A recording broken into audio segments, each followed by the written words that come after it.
The following is an exclusive presentation of WI Garden Media, the voice of Garden Talk Radio.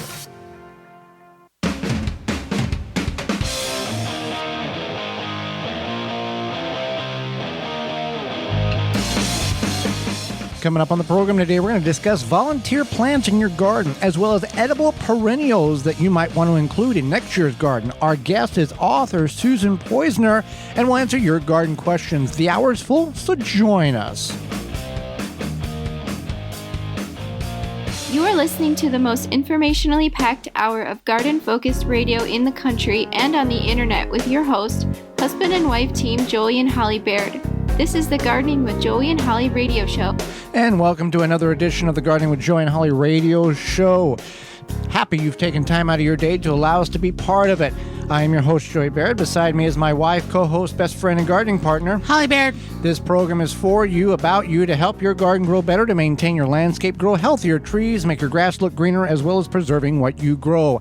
Happy you've tuned in on one of the 20 AM and FM frequencies broadcasting our program here in 2023 through a radio app, through our parent website, which is the WisconsinVegetableGardener.com. Podcast replay, in-studio video replay. Thank you so much for allowing us to take part of your day to entertain and educate you. If you want to be part of the program, you can certainly do that by sending us an email to gardentalkradio@gmail.com. That's gardentalkradio@gmail.com. Or give us a call, toll-free, coast to coast, at 1-800-927-SHOW. That's 1-800-927-7469. Volunteers in the garden, Holly. Volunteer plants. Yeah, not like volunteer people. No volunteer people in the garden, but volunteer plants in the garden. And what the people often are not familiar in what is occurring is, in the spring, we've had a long winter in most portions of the country, and we go in and we either till the garden or we just scrape it clean, and we start with a brand new clean slate. But at that particular time, there is some vegetation that is growing. And if you're not keen on what certain plant identifications are, you will destroy some of these plants in which are coming back that you don't have to plant. It may not be in the place you want them to come up, but they're coming up, and you can maneuver them into certain locations or allow them to grow naturally where they're at. Yeah, we've done this with tomatoes and lettuce and probably other things. Not root crops. Don't do this with like radishes. You don't want to do this with radishes, but that it can happen. You can get the volunteers, and since most radishes are like 30 days, it's a gift. It is a gift. Since most radishes grow within 30 days, it's probably not a huge deal if they're somewhere. Work around it. Yeah, you can work around it. I like the fact that there are sunflowers that do this, and then if you have like a bird feeder and you're feeding sunflower or a mixture of it, typically around that bird feeder, that's where all these things are going to pop up the next year. Right. Yep. And you can even, if you feed chickens too, you might have that. If they don't, chickens are usually pretty good at finding their seed. But yeah, like you said, a bird feeder. You would have Milo and corn and sunflower and all that all that stuff that comes in. Now with the sunflower, is Milo a grain? Milo is a grain. Yeah, yeah. It is harvested like any other type of farm agricultural grain. Yes. Okay. Whenever with the sunflowers, let's talk on that, because people will say, "Well, I've got sunflowers growing. I didn't plant them, and they have so many more heads, so many more flowers than the ones I plant normally." I don't. So basically, when this happens, it's just because it becomes stronger. A natural mutation. Yeah. Okay. Mutation. And we had this happen, I think, 2 summers ago. Yes. And it was like 10 feet tall or something. Well, we did a reel on it, or a Facebook, on a YouTube video.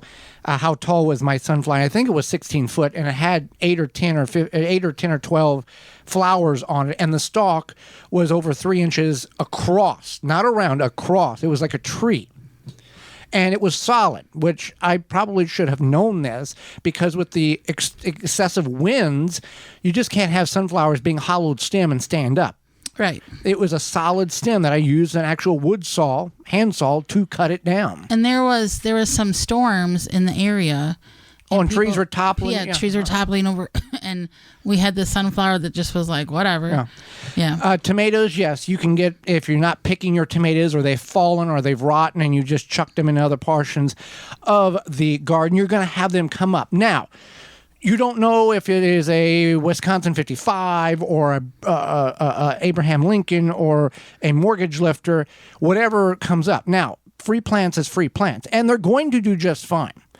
I experimented with this particular practice this past year, a spring, where we just planted seed in one portion of the bed, and the other ones were transplants, and they are both the same size now and producing the same amount of plants or same amount of fruit. So in future now, we are not going to start tomatoes indoors. We are simply going to go in the garden, designated area. We're going to put weed fabric down because we're tired of doing that game with the weeds, and just puncture the holes and plant the seed and call it good. Are you a seed believer now? Not for tomatoes. Now, peppers and eggplants and everything. I think, right. I'm talking about tomatoes, though. Right. Tomatoes, this seems to be the way to go. Yeah. Yeah. I told you. Okay. Did I prove you right? You proved me right.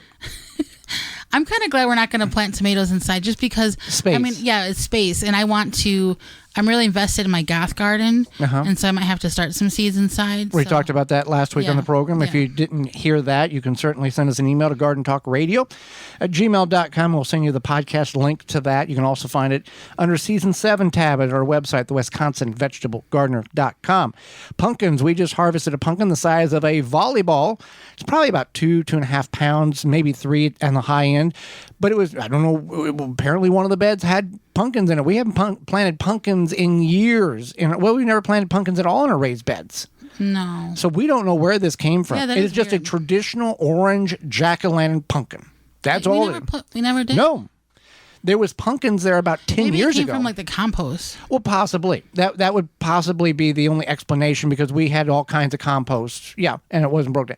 But that's you need to know what these plant identifications are, the leaf structure, the makeup of it. Lettuce is a very common thing that if you've let your lettuce plants go to seed, your leaf lettuce, it's going to shatter and scatter hundreds and thousands of seeds throughout your garden, and you can have free lettuce that you don't have to plant. Now, you may have to work around certain areas, and if you don't get it to it before your neighborhood rabbits or the country rabbits get to it, then you're not going to have that. But you need to be aware of what these plants look like. Not necessarily on two realms. One it's springtime, walk into the garden, want to see what's growing. But on a secondary level, you've planted these things and you need to know what they look like so you can weed around them and you're not pulling up the plant in which you're growing. Right. It's important to know that. And also just make sure that, because I feel like there's weeds that kind of look like tomatoes because they have like that dirty leaves. But I guess if you transplant a weed, eventually it's just not going to do anything and you'll know. Well, it'll be 7 foot tall and your tomato plant will be 3 inches. So it'll be right. So very I guess quickly. There's that too. It's good to know. And also, I can't imagine that there's something that you would get a volunteer on that would be bad, but just... You need to identify. Identify as best as possible. But again, it's something where if eventually it will either create what you thought it should create or grow whatever you thought it should grow, or it won't. So now with the seeds that have dropped, let's talk about tomatoes because that is everybody grows tomatoes. There may be a small percentage chance that it is crossed with another tomato. Very unlikely, but there could be, you may have a cross-pollination of a tomato, and that's how new varieties are formed. It's not going to be a poisoned item. It may not have the taste or the different levels of flavor in which the previous one had, but if you're like, I've never seen this kind of tomato, you might have a unique one. It may have the very different characteristics. Sunflowers, you're not gonna really have to worry about that. Lettuce, if you have multiple different varieties of lettuce, you're not gonna have an issue with that. Pumpkins, this is where you're gonna get the problem at. Pumpkins, squash family, you can, and we have had spaghetti squash that's crossed with a zucchini, and it's not that pleasant of a harvest item to consume. It was kind of it's like eating a green pumpkin. Yeah, it was weird. Yeah, it was very stringy, very dense, and was not pleasant. Like earthy in a bad way. Yeah, almost, earthy in a bad way. Now you're not. What's earthy in a good way? Beets. Beets, turnips, rutabagas. Oh yeah. Those type of items.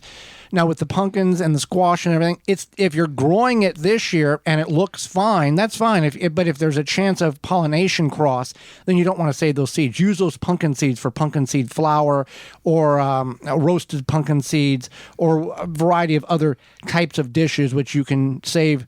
Use them and save them. Some people will like bake them and then they'll dry them and vacuum seal them, and they'll eat pumpkin seeds all year long. I mean, someone's getting pumpkin seeds. You can get them in the store year round, so why can't you do it at home? Yeah, that's a good point. You can do that. And you also can have volunteers when it comes to flowers, too. These flowers. Oh, yeah. They reseed themselves. Yeah. Nature does that. Sometimes if it's something like a marigold where they have the real floaty seeds. I mean, if you think about dandelions, those reseed themselves. Milkweed will reseed itself very heavily. There's all sorts of things that you might not even realize. Sunflowers obviously can reseed themselves. So anything, I'm sure, in that family, the sunflower. Oh, and weeds. Weeds can reseed themselves. Yeah. Much more rapidly than... I mean, like, let's think about Creeping Charlie. Yeah, well, that's out of control in a lot of places. And without chemical application, you're really not going to get it back in check. You just can kind of control it. Weeds, on the other hand, there are many of you who potentially are in the same category as Holly and I. We've weeded hard, and it didn't look like we did anything. But the tomatoes, the peppers, the eggplants, the green beans are doing phenomenal. And we just kind of let it go. And next year we'll get some weed fabric from Jung Seeds, jungseed.com, and cover the beds and take more of a controlled position on the weeds so we don't have to spend hours weeding like we did this year and come back 3 weeks later and doesn't look like we did anything. It does feel very endless and frustrating and a lot of things. But we're in raised beds. We've done it when it was in the physical ground, and it was even worse because I would spend literally 40 hours, days, 40 hours total, let's pick, a week's worth of time in the garden deep weeding a 3-foot by 10-foot section, and then there would be a 2-foot walk path and then another section. I mean, you used to have me help you. Yeah. And I would be like, I would get so mad. And we would weed to where it was pristine, and in 3 weeks, you couldn't tell we did anything. Now, we were probably disturbing some weed seeds, but you would think that there would be something there of a longer term fake feel-good moment than that. So I don't understand how it's so weedy. Well, I do understand that Walton's has a wonderful discount as you listeners have exercised it, and that's why they're coming back next year for season 8 of the Gardening with Joy and Holly radio show. And Holly, what is that? Well, yeah, so that's code GROW50 to save 10% off orders $50 or more. And Walton's, if you're not familiar with Walton's, they have everything that you need but the meat. So they have equipment, seasoning, and supplies to make sausage, jerky, and any other meat product your way to your high standards. Do you want to make snack sticks that people will actually like? Walton's created meatgistics.com, an informational site to help you make the best finished product. Walton's even has a full line of their meat grinders, mixers, sausage stuffers, and more to help you go from animal to edible. So that's waltonsinc.com. Use code GROW50, GROW50 to save 10% off your orders or $50 or more. When we come back, edible perennials that you may want to include in your next year's vegetable garden. You're tuned into the Gardening with Joy and Holly radio show. Have a garden question? Give Joey and Holly a call now or anytime 24/7. Just dial 1-800-927-SHOW. If you can't get through, leave a message and they will call you back. Call now 1-800-927-SHOW. Grip 6 produces American-made products with sleek designs and quality materials. Based and manufactured in Utah, they have high-quality and durable products that last a lifetime. They're built beyond tough. Their wool socks come from Rocky Mountain-sourced materials, are soft and comfortable, keep your feet warm and dry, and come with a lifetime guarantee. Even for the most sensitive toes, these socks are made for everyone. High-quality wool socks make a huge difference for happy feet. They fit in with all the many things you do from around the house to the outdoors and beyond. They are comfortable and long-lasting. These socks are great for gardening because they keep your feet so comfortable no matter the conditions outside. It's hard to overstate how amazing these feel to have warm, dry feet as you work in your garden. Designed and manufactured in-house for the best results and quality every time. When you purchase from Grip 6, you're supporting long life cycle products and American-made manufacturing. Check out their belts, wallets, and socks at grip6.com. Use coupon code radio15 to save 15% off your order at grip6.com. Pomona's Universal Pectin is a high-quality pectin that gels reliably with low amounts of any sweetener. If you're trying to reduce the amount of sugar in your diet, you'll love Pomona's Universal Pectin. Now you can make healthy homemade jams and jellies sweetened to your taste. You can use sugar or honey to sweeten. Pomona's Universal Pectin keeps indefinitely when stored in an airtight container. Easy to use, versatile, and comes with directions and recipes in every box. Find out more and where to buy at PomonaPectin.com. Also available at natural food stores and online. Jung Seed Company is a family-owned and operated gardening company since 1907, with the largest selection of seeds and plants online. Use coupon code 10TG23 to receive 10% off your order at jungseeds.com. Again, that coupon code is 10TG23. Wisconsin Greenhouse Company has custom-made greenhouses to suit your needs. Grow year-round. Strongest greenhouses that will last a lifetime. From agricultural to lounging to entertaining. For more information, go to wisconsingreenhousecompany.com. Dig planting holes from a comfortable standing position. Step, twist, pull, and plant. Visit ProPlugger.com. Happy Leaf LED grow lights are USA made in small batches for outstanding performance and long-run cost effectiveness. 5-year warranty and VIP customer service. Grow happy at happyleafled.com. Use coupon code JoeyHolly to get 10% off any order over $90 at happyleafled.com. When a family of fruit flies accompanies the fresh fruits and vegetables from your garden, you need rescue fruit fly traps. Rescue fruit fly traps use a food-grade lure that fruit flies can't resist, and thanks to their no-tip design, you won't have to worry about spills on your kitchen counters. Get rid of fruit flies fast with Rescue Fruit Fly Traps. Made in the USA by the makers of the popular Rescue Fly and Yellow Jacket traps.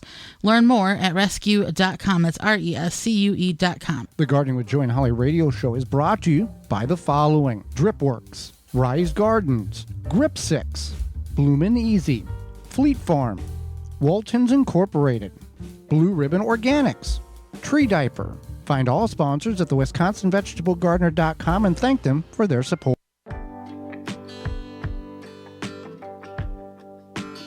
Welcome back to the Gardening with Joy and Holly radio show. Farmers Defense, Holly. Farm and garden in the ultimate comfort. Farmer's Defense has lightweight and durable sleeves made to protect you against the elements while farming. Farmer sleeves offer unparalleled protection of arms and skin for any farmer, gardener, or outdoor worker. Say goodbye to irritated skin and sunburns in the garden. Their leaves offer cooling comfort and protection against the elements outdoors. An alternative to thick clothing, Farmer's Defense is made of wicking material with UBF protection factor 50+ to protect you from allergens and scratches. To find all of their great products and more, visit farmersdefense.com. Edible perennials in your garden, Holly. We've talked about this on the program several times over the many years, and it's something that needs to be, at the end of season, things have done good, things haven't done good. What can we add to our garden that will produce more with less work? And there's several different items here, plants that you may want to consider for your garden addition next year. So the first one is rhubarb. I don't really like rhubarb, but we should talk about it because it is a perennial and it lasts for I think 25 some years. 15 plus years, and you can divide it or leave it as is. And it's a plant that the leaves are not edible on it. However, the stems are. Yeah, they you don't eat the leaves, you eat the stems, and it's I think it's like sour or tangy or something, and then so people mix it with something sweet, strawberries to make it. I'm sure somebody eats the stems and likes that bitterness, sour taste. Well, I've heard of people dipping it in sugar and then eating it, like a celery stalk kind of. Okay. And and it lasts a long time. You're going to need an area. You're going to need something about 6 foot in diameter. Now we grow on a small variety, on a small scale, I should say, and we grow it in containers, which can be done. It can be done. It doesn't get to the magnitude of in the ground, and in the container, you're going to have to continue to feed it, water it, and divide it because of the limitations that container holds for that plant. So some people do feel that rhubarb is aggressive and what's the other word I'm looking for? Invasive in a way. So just beware that it can grow and divide itself, or whatever you want to call it, where it does kind of take over a little bit. So if you do grow it, make sure you put it in an area that you're not trying to grow other things because it might you need something to take up some space, like in a back corner that does get adequate amount of sun, but you're not back there all the time. You don't want to, you don't want to mow the grass back there. You can put some rhubarb back there, type of landscaping, edible landscaping, so to speak. Right. So yeah, that's rhubarb. So raspberries or blackberries, we have golden raspberries. Golden raspberries, we've got, 3? No. Well, we started with 1, and the next year we bought 4, and 2, and one of those died. And now, because of how they spread with runners, we've probably got 25 to 40 different plants that are coming up in that place. And next year it'll probably be 25% more in that area, because they continue to multiply by shooting runners underneath. And we've actually physically removed one of the raised beds that we had nearby, because that raised bed is basically has become a raspberry bed, and it's overtaking the area, which is a good problem to have. Now, typically you would want to have space between each plant in order for you to get the harvest that you need, so you're not, stomping on plants and everything. But this is just how nature is in the wild, and we are working our way through and harvesting as need be. So probably in another 2 years, we'll have enough during one harvest to have a pie of golden raspberries. You can dig these up and transplant them, yes. We just let them go naturally and let them kind of take over as need be. And you can get thornless blackberries as well. Yeah. This is in, it gets morning sun, and then the shed blocks a lot of the afternoon sun. So they're not as large as raspberries or blackberry plants that I have seen. I've seen some of them that are 5 or 6 foot tall and 3 foot across. These have no physical structure that they're growing up on. And we don't prune them back. Like some people say, you're supposed to prune them. We've never pruned them back. We just let them go, and they do their thing. With that being said, we are the gardeners who don't always prune a ton of stuff. What's pruning? Yeah, pruning just means like it's a control. It's a control. It's kind of like when people shape bushes and hedges and things like that, but it's more to control the plant essentially. And it's not that we don't care. It's just that we let things kind of do their own natural growth thing. Mm-hmm. And same thing with tomatoes and the suckers. That's a whole other topic. But yeah, so raspberries, blackberries. Now you can grow blueberries, but you do need very acidic soil, and not just like dump a cup of coffee in your soil type of thing. You do need to add acidic soil. They have compost to that, or they have potting mixes that are adapted to that particular pH level. But if you're going to have to bring in material in order to grow a specific plant, such as blueberries, you may want to exercise the energy and the finances in order to grow something that you don't have to improve or change a total molecular level of soil pH in order to get that particular plant to grow. Work on blackberries or raspberries instead of trying to change a certain bed so you can grow blueberries. That's, take advantage of what you can grow instead of trying to change your environment to grow something that is not applicable to grow. Yeah, definitely. You want to keep these things in mind. Just like in northern climates, you're not trying to grow bananas, as opposed to in southern climates, maybe you're not trying to grow I don't know. Garlic is more of a difficult thing to grow down south. Yeah, it can be done, but it's more of a challenge. Sunchokes, or AKA Jerusalem artichokes, we have good years and we have bad years. We're currently on a bad year, meaning that on a good year they'll get 12 to 18 foot tall. They're related to the sunflower, and they'll have 5 to 8 pounds of tubers per plant. On a bad year, they're about 3, maybe 4 foot tall, and maybe 1/4 pound per plant. So we basically will harvest very minimal ones this year, and then let the tubers redevelop themselves and to grow more. And people say that they are very aggressive in some environments, we have not found that to be the case. We have them in a 15 by 15 foot square, native soil, no barrier around it. They intrude here and there, and we just dig them up. But it's not like they're not like creeping Charlie or mint, where you turn around and they've moved 3 foot in the time you've in 15 minutes type of thing. You can grow Jerusalem artichokes in a container. We have done that and buried the container at ground level in the garden, so it was kind of fit in just to do it, and it worked well. So you want to voice your, we're not doctors and we don't pretend to play any, but there is some things you need to know about sunchokes before you start consuming large quantities of them. Yeah, so sunchokes, aka Jerusalem artichokes, have this high amount of enzyme in them called inulin, not insulin, inulin, and it's good for you, but it does give many people GI, gastrointestinal issues such as passing gas aggressively. And so I know for me, because I have something called IBS, I do have a little bit more of a sensitive digestive system, so it does make me more gassy as opposed to maybe some other people. But you can build up a tolerance for it, is what I understand.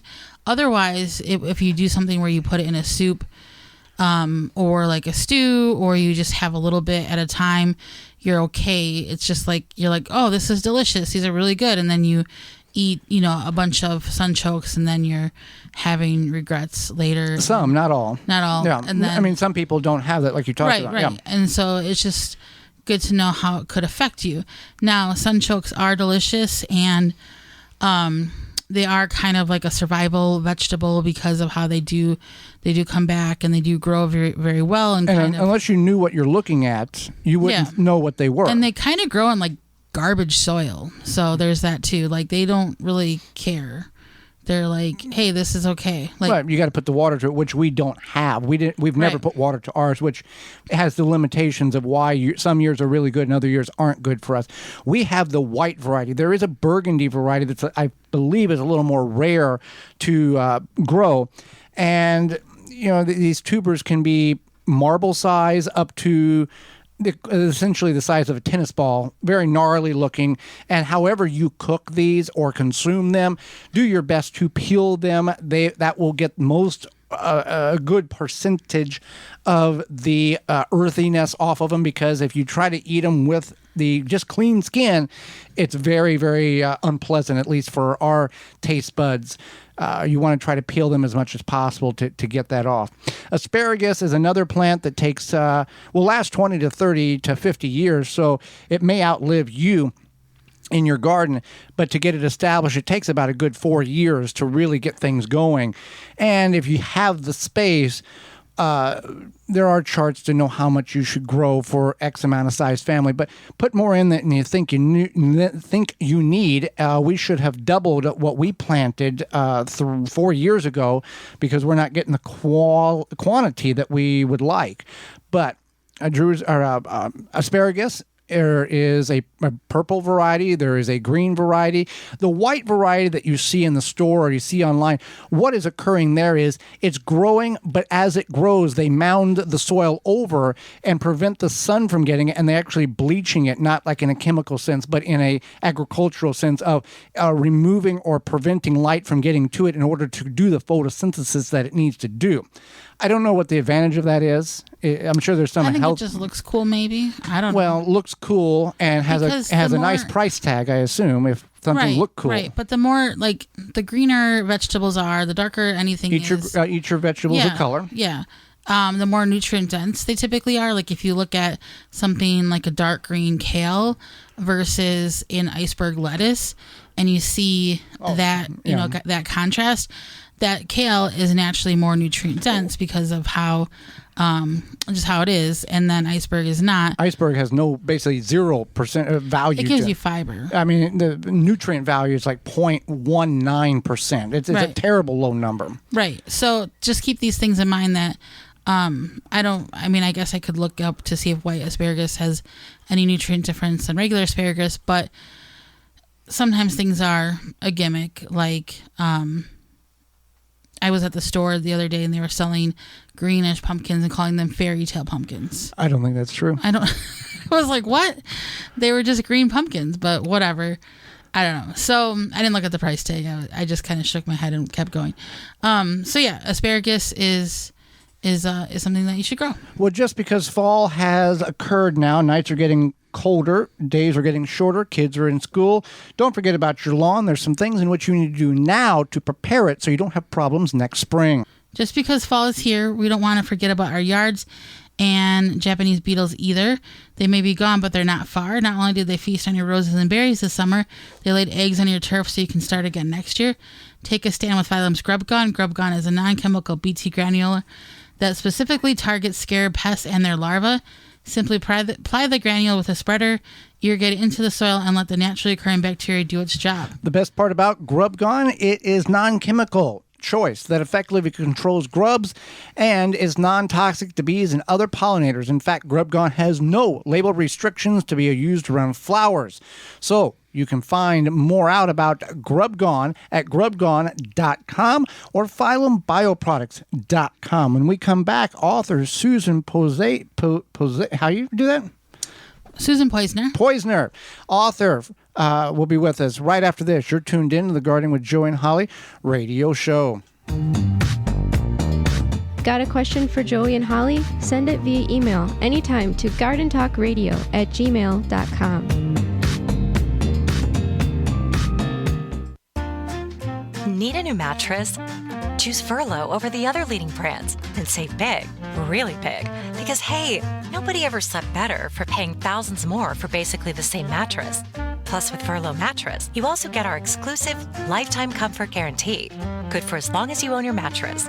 Comfort to comfort, dollars to dollars. Compare Furlow to the others and it's obvious. You get more bed for your buck. Wake up. Sleep better. Furlow. Blue Ribbon Organics, providing locally made organic compost and soil blends for gardeners, farms, landscaping, and more. To find our products nearest you, visit blueribbonorganics.com. Goodbye, biting bugs and plant invaders. No More Bugs by Naturally Green Products is your answer. A product pioneered by the USDA in 14 years in business, No More Bugs has been a favorite by consumers across the country. More than a repellent, it is safe for you, your plants, pets, and home. Visit nomorebugs.net. Free shipping on orders over $50. Use code FREESHIP4ME. Rootmaker starts your plants off right and keeps them going through harvest. From their seed starting trays with an innovative design that air prunes the roots to their large variety of grow bags, 1 to 60 gallons. Their products will provide you the harvest you've never seen before. Visit rootmaker.com and use coupon code RADIO23 to save 15% off your order at rootmaker.com. Garden like a pro in 3 easy steps and receive customized fertilizer recommendations for your garden or lawn. Soil Savvy helps you determine what nutrients your plants need to thrive. Never again over-apply nutrients they don't need. A patented process that makes you a smart gardener. To get your soil test kit, go to mysoilsavvy.com. Worried about watering too much or too little? Tree Diaper technology is the best way to stabilize your soil moisture in your garden, trees, or houseplants. Use coupon code GARDEN15 to save 15% off at treediaper.com. The Gardening with Joy and Holly radio show is brought to you by the following: Chapin Manufacturing Incorporated, Aqua-Mart, Soil Savvy, Wind River Chimes, Wisconsin Greenhouse Company, Pro Plugger, Deer Defeat, Dripping Springs Oyas, Phylum Bioproducts. Find all sponsors at the WisconsinVegetableGardener.com and thank them for their support. Welcome back to the Gardening with Joy and Holly radio show. Moments away, Susan Poizner will be with us. But first, Rise Gardens. Rise Gardens is a revolutionary hydroponic gardening system for your home. Instead of food traveling hundreds or even over 1,000 miles before it hits your plate, no green thumb required knowledge. Gardening made easy with the Rise Gardens app by step-by-step guidance from seed to harvest. A complete garden on a shelf and comes with everything you need to grow healthy and the freshest food for you and your loved ones.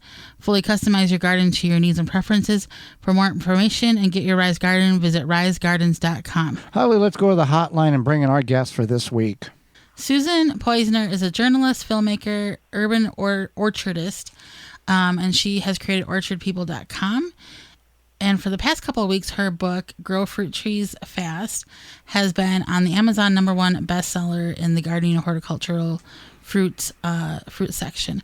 Welcome to the program, Susan. Hi, so nice to be here. Hi, guys. Well, we're welcome. You're welcome. Happy to have you. Congratulations. Get a book on #1 bestseller. That's not an easy task to accomplish, no matter what category you're in.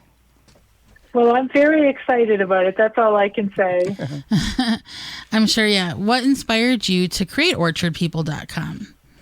Oh, my gosh. Well, I don't know. Fruit trees can be challenging. Let me put it this way. I don't know if you guys have had these challenges before, but when I decided to plant fruit trees, I was, a gardener. I love doing organic gardening in my backyard. I actually, for a while, had a job working for the city of Toronto as a gardener. So I wasn't, I was aware of organic gardening, and I thought, hey, I have a great idea. Let's plant some fruit trees in my local park. And I did that, and I knew I needed to mulch the trees. I mean, trees need mulching, but that's kind of it. I knew we had to water the trees. But little did I know, fruit trees they can be a little high maintenance if you don't know what you're doing. And this was a public park, and I didn't want this project to be a total disaster. Me and the other volunteers would not look good if it didn't work out. Anyways, long story short, our trees had many challenges, and it took me a year or two before I realized, oh my gosh, I better do something. And I looked for people to teach me. I looked for online courses. The one online course that I found was in the UK and cost over $1,000. And I'm like a community orchardist here. I don't want to pay $1,000 just to learn. The books that I found were not easy for me because they were from different climates. And a lot of them were talking about the wonderful different varieties of fruits that I can plant and stuff that just didn't resonate with me. So I created OrchardPeople.com and my online courses and my podcast and all the articles because that's what I needed when I started growing fruit trees. So now that I have done this for 14 years, over the years, I've learned more and more, and my goal is to be for other people what I needed, to be that mentor and guide that will help other people be successful with their fruit trees and with their orchards. Well, I don't know if you have it in your city, but we have professional landscapers that will mound that mulch up half the side of the trunk of the tree, volcanic mulch it, and think there's nothing wrong with it. And I don't understand how they are not taught that is wrong. Well, you're talking to somebody who has literally knocked on doors to say, excuse me, you're not supposed to do that to your tree. And it's bad with any landscape tree, but, with fruit trees, what happens is you can get boring insects crawling into that mulch and then making holes in your trees, crawling up your trees. I mean, fruit trees, native trees have challenges too, but fruit trees have more challenges. Native trees do lots of great stuff. They shade the neighborhood, they beautify the community, they blossom, they're gorgeous, they clean our air, they stabilize our soil. And fruit trees do all of the above, but they also feed us. They need more love and attention. They're pretty much always grafted, so they're made up of two different trees. They're high maintenance. And if a fruit tree is not healthy, it's a mess. The fruit is not delicious. It will be wormy. It will be unappealing. And to make things worse, those pests and diseases that you get on a neglected fruit tree will then go and spread around the whole neighborhood. So yes, I'm one of the crabby people who will knock on doors, who will speak my mind, and people just think I'm nuts. Well, you're doing a good thing. With your fruit trees, are you of the mindset that it needs to be shaped in a certain way, or you let nature take its course, and if it wants to grow a certain way, let it be? It absolutely needs to be shaped in a certain way. Absolutely. And here is why. Because I want my fruit trees to produce delicious tasting fruit. And what happens with fruit trees, it's a crop more than a tree. It's horticulture more than arboriculture. And so what we want is to ensure that every piece of fruit, every branch has equal access to sunshine, because then the fruit will size up and ripen up properly. If your tree has a mess of branches, you'll have lots of fruit. It will be small because there's, only a limited amount of energy that the tree has. So it can make, 200 pieces of fruit, and each piece of fruit will be kind of hard and maybe bitter and not really that good and not sun ripened. Or you can prune the tree correctly and you'll have fewer branches. Each branch will have access to sunshine, lots of air circulation, and you'll have 75 pieces of fruit or 100 pieces of fruit, but they will be sweet and delicious and wonderful and healthy. So, to answer your questions, yes, pruning is one of the most wonderful and funnest parts of fruit tree care, but it's also one of the most important. Not only does it keep your crop and delicious and healthy, but it will keep the fruit tree healthy. Correct pruning helps protect fruit trees from pest and disease problems, and I can explain why if you want. Yeah, that would be very helpful. Yeah, so the reason is that, for instance, fungal diseases, which I'm sure you guys know, are such a problem with fruit trees. Pretty much 80% of all diseases that fruit trees get, and there are a lot of them, are fungal diseases. And fungal diseases absolutely love dark, humid areas. That's where they gather these fungal spores. So what happens is if the canopy of your fruit tree gets overgrown, then when it rains, the rain and the moisture stays in the canopy and it doesn't dry out, the sun doesn't penetrate, the wind doesn't blow in there, and so you get more and more fungal diseases. And the same thing with pests. Pests also like dark conditions. They can go and do their mischief and nobody catches them, nobody gets rid of them. So pruning is one of the things is it protects your fruit tree from fungal diseases and pests.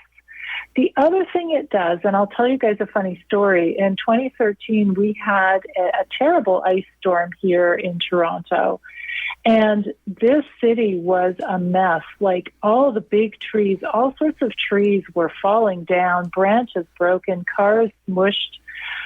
And then you'd go to our orchard, which was relatively young at the time, and our young trees that had been pruned properly for, I think, 4 years at that point, not one branch was broken, not one branch. And the reason is because when you prune your fruit tree correctly, you are creating a strong fruit-bearing structure for your tree. It's strong enough to hold a heavy harvest, so a bit of ice or even a lot of ice is not a problem. So those are a couple of the reasons why pruning fruit trees is super important. Fantastic. So a lot of people are going apple picking right now. What are some tips for people to store them to get the most out of their apple harvest? Yeah, it's a great question, actually, and it's something I had an article written about on my newspaper. It's in my in orchardpeople.com. on my website, because I was curious about that as well. I am so enjoying the fruit at this time of year. And yes, I freeze a lot of different types of fruits, but apples, there's something special about a fresh apple. So here's what we discovered. There's a couple of steps to storing fruit correctly, apples in particular correctly. And the first thing is, if you are growing the apples yourself, you want to harvest them a wee bit earlier than you would ordinarily. So what you need to do is a couple of weeks before you think it's time to harvest, start tasting the apples and see what they look like. Slice open the apples and have a look at the seeds. If the seeds are white or light colored, it's not ripe enough to harvest. But if the seeds are black, even if the fruit isn't 100% as ripe tasting as you think it will be, that's when you harvest it, because after you take the fruit off the tree, it will continue to ripen. So that's one step. And the second step is you need to store those apples correctly. So the problem is we have two things going on. After you harvest your apples, they produce ethylene gas. And ethylene gas accelerates the ripening of fruit, and it eventually causes the rotting of fruit. The second problem is when apples are off the tree and they're not being sort of fed by the mother tree with nutrition and moisture and, liquid nutrition, they dehydrate and shrivel up. We don't want those things to happen. So what you do is when you take your apples, when you buy them from the market, you put them into a bag, like a Ziploc bag that can be sealed. But you poke holes in the bag. You can use a hole punch to do it even. I don't know if people have hole punches anymore. In my days, they used to. But you can punch some holes in the bag, and then you can put it in your fridge. And what you want is you can put it in the drawer in the fridge or somewhere in the fridge where the temperature is, let's say, 38 to 40 degrees Fahrenheit. So you put the apples in the bag. You seal the bag, but it has holes. The holes will allow the ethylene gas to escape. But what the bag does is it keeps the moisture in. That humidity will stop those apples from drying out. So that's the best of both worlds. And in some cases, depending on the cultivar, you can keep those apples for 3 months or more just by doing that. Get them out of that plastic bag that you pick them at the orchard there. Yeah, those plastic bags, they won't be sort of Ziplocs that actually seal, right? So, yeah, they won't help too much. Well, before we let you go, I would like you to tell us what our listeners can find when they pick up your #1 bestseller book, Grow Fruit Trees Fast. What can we expect? Well, here's what they can expect, and I'll tell you guys why I wrote it. I wrote it because a lot of people want to grow fruit trees, and so they kind of shoot from the hip, and they go to the garden center, and they buy a tree, plant it, just like I did, by the way. They plant it, and then they get a bunch of surprises. So I wrote my book, Grow Fruit Trees Fast, and I designed it to be a quick read for busy people, like me, like you guys. We're all so busy. So the idea is that you read this book, it'll take you about 1 hour. And in 1 hour, I will tell you everything you need to do to keep your fruit tree healthy and productive. And if you're willing to do those things, it's not rocket science. It's not going to be a lifetime pursuit, taking all your time. But what you have to do, you have to do. If after reading this book in 1 hour, you say, hey, I can do this. I will do this. I am willing to take care of those trees properly. I will have a healthy and productive tree. Let's go for it. The book will help you choose the easier to grow cultivars that are disease resistant, that will cross-pollinate, that will work for your unique location. And the book will tell you what you need to do to feed and care for that tree, especially when it's young, and then you are set to go. But if you buy the book and then you think, you know what, I'm not up for it, then it's still a good investment, because then you don't waste your time buying a tree and watching it not do very well. And the problem with buying and planting a tree and giving it a go is you don't know that things aren't going well until 2 or 3 years down the line, when you've invested time and money into the tree. So my goal is to help people get things right from the start. And if I can help people before they even buy their tree, I am super happy. If I can help people when their tree is young to teach them how to prune, I'm really happy too. And I'm happy to help people with older trees as well that just never knew how to care for it. But our success will be best if I can start people off right from the start when they're choosing their tree. Well, we really appreciate having you on the program and all of this great fruit tree information. How can people, again, find out more about you, your website, and your book? And your book, too. Absolutely. Okay, so they can go to orchardpeople.com. That's my website, where they will find that I have lots of articles on fruit tree care. I have a monthly radio show and podcast where I talk about fruit trees and Every single episode has information about how to grow fruit trees and what you need to know in order to be successful.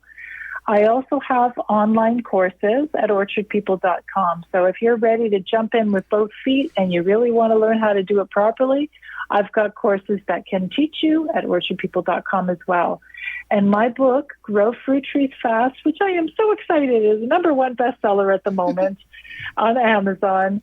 People can find at Amazon, either Amazon.com or their local Amazon store. All you have to do is type in Grow Fruit Trees Fast. Well, Susan, thank you so much for the time you've offered us and the education you provided Holly, myself, and all of our listeners. We thank you for that. Oh, thank you guys so much. Absolutely. And when we come back, it's Your Garden Questions, Our Garden Answers. You're tuned into the Gardening with Joy and Holly radio show. Have a garden question? Give Joey and Holly a call now or anytime 24/7. Just dial 1-800-927-SHOW. If you can't get through, leave a message and they will call you back. Call now 1-800-927-SHOW. Head into Fleet Farm where you'll find everything you need. From tires to tree stands, drills to dog food, toys to tools, they've got it all. You can save even more at Fleet Farm when you join the Fleet Rewards loyalty program. You get exclusive offers and it's free to sign up. Get everything you need at a low fleet price. Shop in store or online today at Fleet Farm. Pomona's Universal Pectin is a high-quality pectin that gels reliably with low amounts of any sweetener. If you're trying to reduce the amount of sugar in your diet, you'll love Pomona's Universal Pectin. Now you can make healthy homemade jams and jellies sweetened to your taste. You can use sugar or honey to sweeten. Pomona's Universal Pectin keeps indefinitely when stored in an airtight container. Easy to use, versatile, and comes with directions and recipes in every box. Find out more and where to buy at PomonaPectin.com.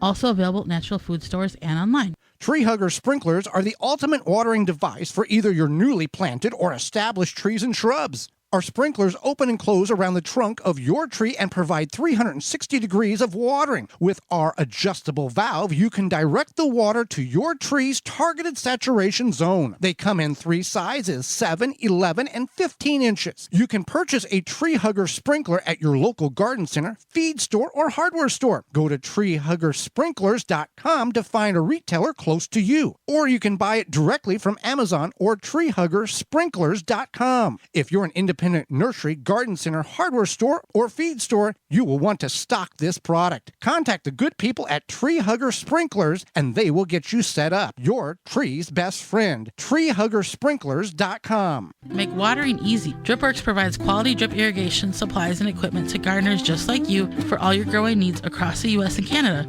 Purchase online at dripworks.com.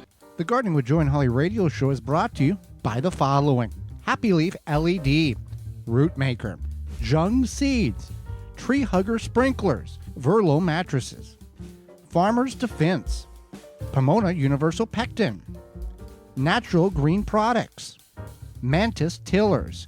Find all sponsors at the WisconsinVegetableGardener.com and thank them for their support. Welcome back to the Garden with Joy and Holly radio show. Happy that you are with us today. Time for garden questions and answers. Send it on over to gardentalkradio@gmail.com. That's gardentalkradio@gmail.com. Or jam your fingers in your mobile device or your phone and give us a call at 1-800-927-SHOW. That's 1-800-927-7469. This question is sponsored by Fleet Farm and fleetfarm.com. I forgot to top my Brussels sprouts last month, and I'm in Southeast Wisconsin, Zone 5B. Is it too late, or can I still top them to get some good production? Go ahead and top them now. You can actually, they'll withstand cold, frost, not a hard freeze, but in the Zone 5, you can top them and wait for another month to harvest. Early November, you could harvest them.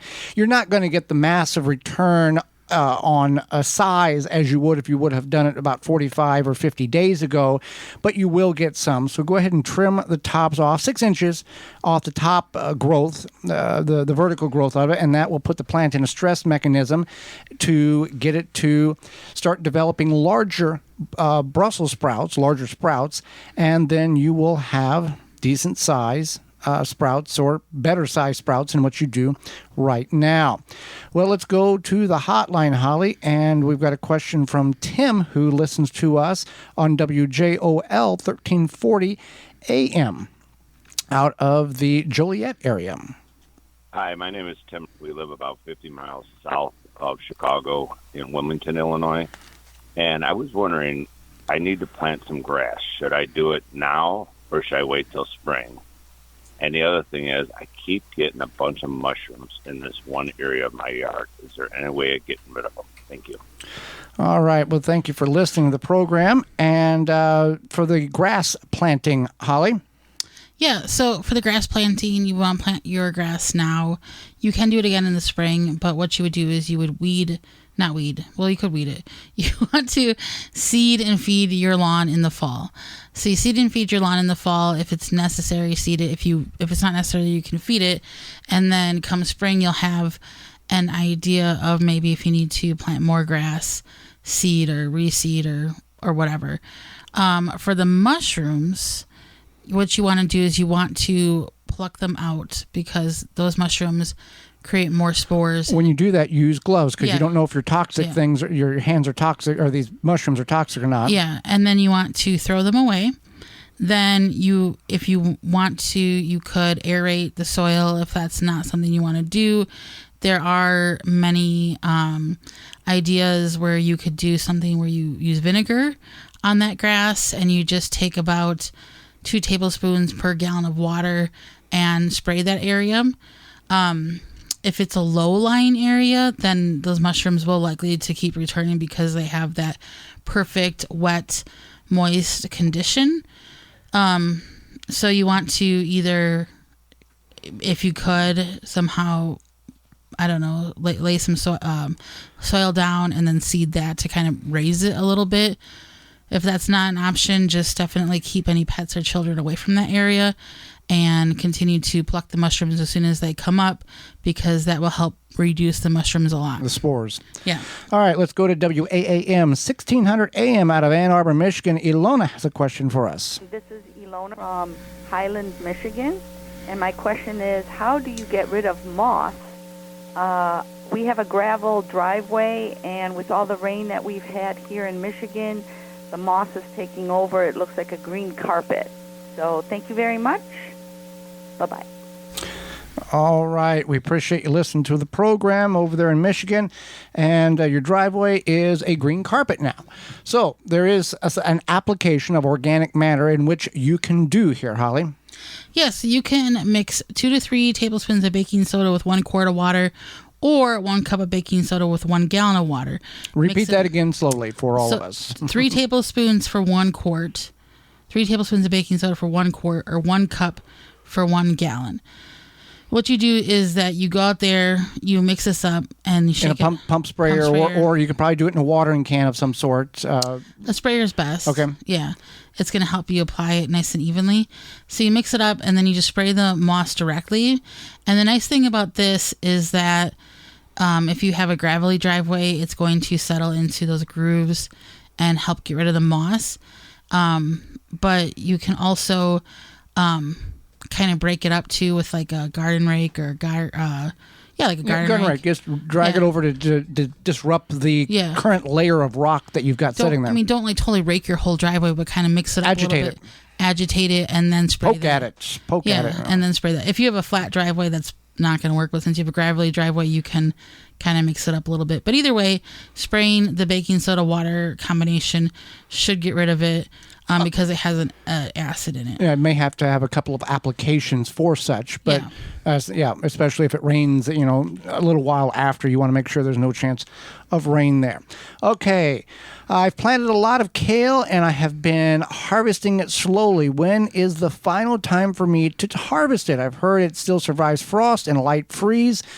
I want to keep using the fresh kale as long as possible. Well, this is kind of a choose your own adventure. Unless you get a hard freeze, it's going to keep doing its thing. You can use floating row covers to help protect it on those cold nights. Yeah, you can use floating row covers. You could just wait it out, see what happens. I know this particular person, and they grow the kale because they really enjoy the kale, and the fresh kale, and obviously it saves you money. So, yeah, you can do those things, and then once it once it does hard freeze, it might do well. It just depends. If you know it's going to hard freeze, for example, tonight, go in there and just cut everything ground level and bring it in the house. And you can blanch it, you can freeze it. But if you're going to use it in smooth or whatever, you got a few days shelf life. But go ahead and mow it down to the ground to get everything out you can, in case when that hard freeze comes. All right. Well, with that being said, we are out of time, and we thank you for yours. Miss any portion of the program today, would like to revisit it, you can certainly do that by going to your favorite search engine and typing in the Gardening with Joy and Holly radio show, or you can send us an email, gardentalkradio@gmail.com, and we will send you a link to the program. Tune in next week to the program where we will be discussing things you should and should not be composting, as well as botanical gardens. And our guest is author Jennifer Jewell will be with us. And until next week, for Holly Baird, I'm Joey Baird, and we will see you in the garden.